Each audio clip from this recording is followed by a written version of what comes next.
Why do we call God he and not she? That is such a good question.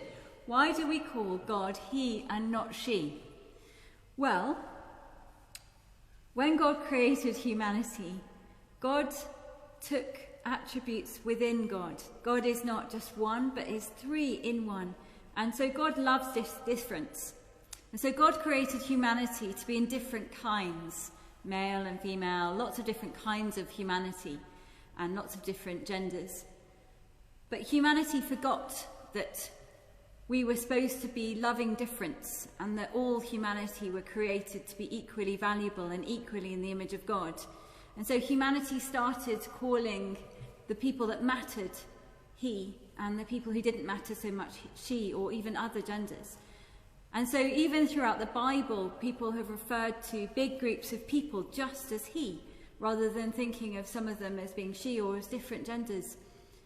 And so the Bible was written in the language that people understood at the time.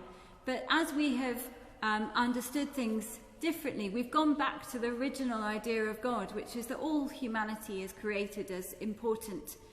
And so we have begun to recognize that when we talk about big groups of people, we mean she as well as he or they.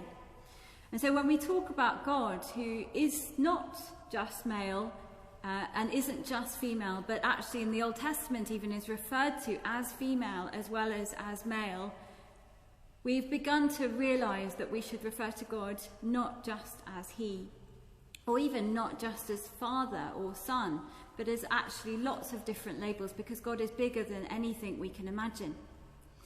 And I think in this church in particular, we work really hard. We don't always remember. I often forget, because we've been brought up with it. And when Kath and I were little, it wasn't even possible for women to be priests and represent Jesus at the altar.